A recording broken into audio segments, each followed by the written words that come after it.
मुल्की मुईशत को बामे अरूज बख्शा। दोनों तरफ से ज़र मुबादला के ज़खायर, करंट अकाउंट खसारे, तजारती खसारे, महंगाई, डॉलर की कदर में इजाफे और स्टॉक मार्केट को लेकर बहुत बात हो रही है। हमारे साथ शौकत तरीन साहब मौजूद हैं, साबिक वज़ीर ख़जाना। हम स्टेट बैंक, पाकिस्तान इदारा शुमारियात, वजारत ख़जाना और आलमी इदारों की रिपोर्ट्स पर जानने की कोशिश करते हैं कि मौजूदा हुकूमत को क्या चैलेंजेस दरपेश होंगे और गुज़िश्ता हुकूमत ने वो कौन सा काम किया या काम किए कि जिन्हें आगे बढ़ाया जा सकता है तो अवाम को रिलीफ मिल सकती है। शौकत तरीन साहब अस्सलाम वालेकुम, बहुत बहुत शुक्रिया साथ देने का। सर, टू बिगिन विद मुझे बताइएगा कि सबसे ज़्यादा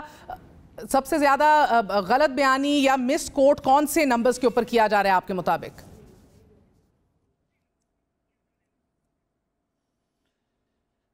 गलत बयानी तो ये हो रही है कि कल मिफ्ता इस्माइल ने कहा कि फिस्कल डेफिसिट जो है वो 4 खरब रुपया होना चाहिए था, 4000 बिलियन, और वो 6400 बिलियन छोड़ के जा रही है ये हुकूमत। तो एक किस्म से 10% GDP का करके जा रही है। तो मैंने आज प्रेस कॉन्फ्रेंस की और उसमें मैंने ये बता दिया, और मैंने मिनिस्ट्री ऑफ फाइनेंस का ही नंबर लेके उनको बता दिया कि ये आप वो 4100 ही है जो फिस्कल डेफिसिट है, जो इस वक्त जो है 3.9% है 9 महीने का, और ये पूरे 12 महीने का 6.4 होगा।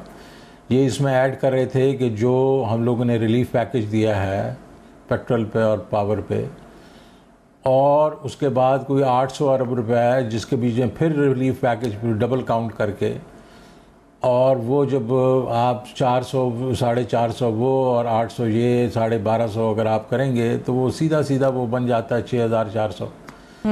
तो उन्होंने मुझे कहा जी ये तो आपने ज़ाहिर है अप्रूव ही नहीं किया था, और ना ही ये जो होती हैं हमारी जो ये एक किस्म से हम जो देते हैं रिलीफ्स देते हैं और हम TSGs उनको कहते हैं, तो वो तो जब तक अप्रूव ना हो तो वो तो काउंट ही नहीं होती। और दूसरा ये है कि ये तो हम लोगों ने अकाउंट फॉर किया हुआ है 466 बिलियन जो है, तो ये बग़ैर किसी सोचे समझे बैठ के डाल देना और लोगों के सामने ये कहना कि जी ये तो बिल्कुल बेड़ा करके चले गए हैं, और ये आई थिंक ये सबसे बड़ी गलत बयानी थी बगैर किसी सोचे समझे। तरीन साहब इसी के ऊपर 1 मिनट रहते हैं। बाकी उन्होंने ये कहा कि ये फिस्कल जो जी मैं इसी पे आ रही हूँ, मगर इस पे जो 6400 अरब का मिफ्ता इस्माइल साहब ने कहा, गो कि शायद हो सकता है थोड़ा बहुत एग्जैजरेटेड ही हो यकीनन, मगर sir I was looking at your numbers as well.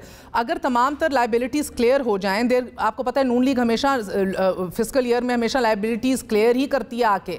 Last time भी आपको याद है डार साहब ने सर्कुलर डेट जो है वो आते ही 480 अरब जो है वो पहले क्लियर किया। तो मुझे बताइए कि आपके ईयर स्टार्ट के अंदर 4000 अरब का बजट डेफिसिट पार्लियामान से आप लोगों ने अप्रूव कराया, फिर स्लिपेजेस हुई, टारगेट्स रिवाइज हुए, 4400 अरब, उसके बाद ये बजट रिव्यू रिपोर्ट के अंदर ये नंबर आ गया। मगर this did not of course include fuel subsidies in February 4800 की, फिर इंटरेस्ट पेमेंट, सूद हैं आपके बहुत ज़्यादा, डिफेंस एक्सेट्रा, स्लिपेजेस और होती हैं, 5600 तक ये नंबर आ गया। फिर अगर आप दाएं कि 800 अरब की जो आपके सप्लीमेंट्री ग्रांट्स हैं, जिसमें से 300 फ्यूल का है, 220 जो है वो SNGPL का नुकसान है LNG की बिजनेस के हवाले से, इन सबको मिला के देखें he is really not very much of the mark, wouldn't you से? नहीं जी नहीं बीबी, कुछ भी नहीं है ऐसी बात। 4100 का हमारा इस वक्त फिस्कल जो है वो हमने ये दिया हुआ है IMF को, और इसके ऊपर ही हम आएंगे। हाँ। आपका जो बाकी सारी चीज़ें बात कर रही हैं, इसके बीच में जो ये है कि अगर ये तो नाइस टू हैव थिंग्स है ना, नाइस टू हैव थिंग्स में तो अगर वही करें जो इन्होंने पिछली दफ़ा किया था नून लीग के साथ 480 अरब रुपए जो एक टिका दिया था उन्होंने सारा कर दे, वो तो कर लें।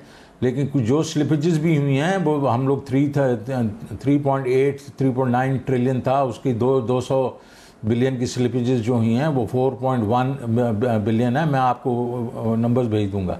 तो इस वक्त जो है वो बिल्कुल इससे ऊपर नहीं जाएगा, और दैट इज़ 6.4% ऑफ GDP। अच्छा, ये आपका दावा है, ठीक है सर। करंट अकाउंट खसारा आप देख रहे हैं ऑल टाइम हाई पे है, इसके इतनी ऊंचा करंट अकाउंट खसारा हो, we do not have an option but to go to IMF। 10 से 11 अरब रिजर्व्स जो हैं, कल शायद अगर कुछ रिवाइज हो, कुछ लोन्स भी आपके पाइपलाइन में थे, this might even go higher. Estimates हैं कि 18 अरब तक भी पे पहुंच सकता है। तो अगर मुख्तसरन और प्लेन स्पीकिंग में बताएं, आप लोग PMLN से मुख्तलिफ कैसे हुए फिर? बिल्कुल मुख्तलिफ हैं। 6.7% उनका जो है करंट अकाउंट डेफिसिट था ऑफ GDP एट 19.1 बिलियन। इस वक्त 12 बिलियन पे हैं हम लोग, 12.1 बिलियन पे मार्च तक हम लोग। और हमारा जो है इस दफ़ा जो पिछली फरवरी के बीच में जो करंट अकाउंट डेफिसिट था वो 565 मिलियन था, इस दफ़ा कोई 700-800 होगा। मैं कहता हूँ बिलियन भी हो तो वो अगर बिलियन भी होगा तो उसके बाद जो आपके 3 महीने का बिलियन करें तो 15 बिलियन से ऊपर हम नहीं जाएंगे, बिकॉज वो पहले वैक्सीन वगैरह जो थी वो हो गई। और इस वक्त जो रन रेट जा रहा है वो यही जा रहा है कि 700 से 800 मैक्सिमम बिलियन जो आपका करंट अकाउंट डेफिसिट होगा। 15 बिलियन का मतलब ये है कि आप जो है आपकी जो GDP जो है वो 365 बिलियन होगी, और उसके लिहाज से आपका जो हमारा जो होगा वो 4 to 4.1% ऑफ GDP होगा।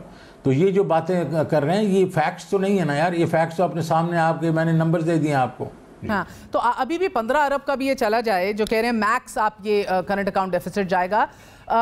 आपने मिफ्ता साहब की भी बात सुनी हुकूमत की कि आते ही वो कह रहे हैं हमारे पास कोई चारा नहीं है, हम IMF के पास जाएंगे फिर से। No government happily goes and walks over to the IMF as you know. Shaukat Tarin sahab, तो हालात क्या फिर इतने गंभीर तो हैं कि ये लोग तो आउटसेट के ऊपर ही विदाउट एनी रेजिस्टेंस कह रहे हैं कि नहीं कोई चारा नहीं है, अब जाना है IMF के पास फौरन।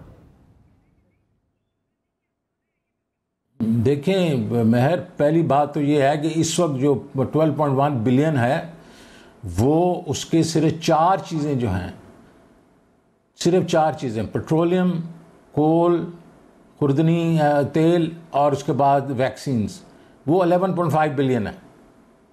और ये वो चीज़ें नहीं हैं जो परमानेंट रहेंगी, ये सिर्फ प्राइस हाइक जो हुई है इंटरनेशनल उसकी वजह से है। तो ये 11.5 बिलियन इधर से निकाल दें तो आपका तो इस वक्त बिल्कुल बराबर पे चल रहे हैं, आपका सरप्लस हो जाता है अगर आप उसमें वो डाल दें। IMF के पास क्यों जा रहे हैं फिर भागते दौड़ते? FDI है तो नहीं वो ये कह रहे हैं कि हम IMF जो में आप गए हुए हैं उसमें रहेंगे, वो ये नहीं कह रहे कि हम फिर से जाएंगे। हाँ। आपका IMF प्रोग्राम चल रहा है, आपके 3 इंस्टॉलमेंट्स आपको मिल चुकी हैं, 3 नहीं मिली हैं अभी। वो ये कह रहे हैं हम इस प्रोग्राम में रहेंगे और मेरे ख्याल में रहना चाहिए इनको रहना चाहिए, बिकॉज सारा कुछ देखें जो मैं अभी नेगोशिएट करके जा रहा हूँ, उसमें सारा कुछ ऑन द फिस्कल साइड वगैरह ठीक है, बिकॉज उन्होंने 466 का कहा था, ये कहाँ से आएगा वो हमने बता दिया उनको कि बेसिकली कोई ना फिस्कल डेफिसिट बढ़ेगा ना हम कर्जा लेंगे। एक उनके पास इशू है और वो ये है कि इंडस्ट्रियल पैकेज जो हमने दिया है इस वक्त, वो जो एमनेस्टी दिया है उसके ऊपर उनको तहफ़्फ़ुज़ आते हैं, वो ये ठीक करवा लें उनसे।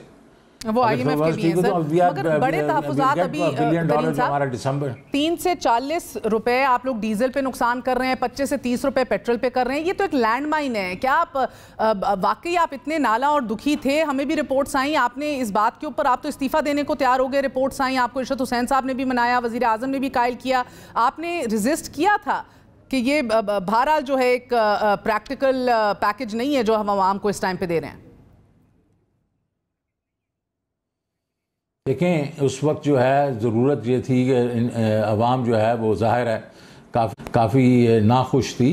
और दूसरी चीज़ है कि मैं आपको ये बता रहा हूँ कि क्योंकि हमने दूसरी साइड से जो हमारा जो रेवेन्यू है वो हम ज़्यादा इकट्ठा कर रहे हैं, इसलिए हम ये एब्जॉर्ब कर रहे हैं। और ये अगर आप देखें कि 5.8 ट्रिलियन की बजाय 6.1 ट्रिलियन कर रहे हैं, बावजूद इसके कि ये जो आप जो बात करिए 45 अरब रुपया जो है महीने का मुझे सेल्स टैक्स का लॉस हो रहा है। तो अगर वो तो 3 महीने की बात है, 3 महीने के बीच में जो है वो उसमें कोई वो नहीं, क़यामत नहीं आ जाएगी, हम फिर भी रेवेन्यू टारगेट पूरा करेंगे, फिर भी ये 6.4% तब तो वक्त वाकई बहुत सख्त था।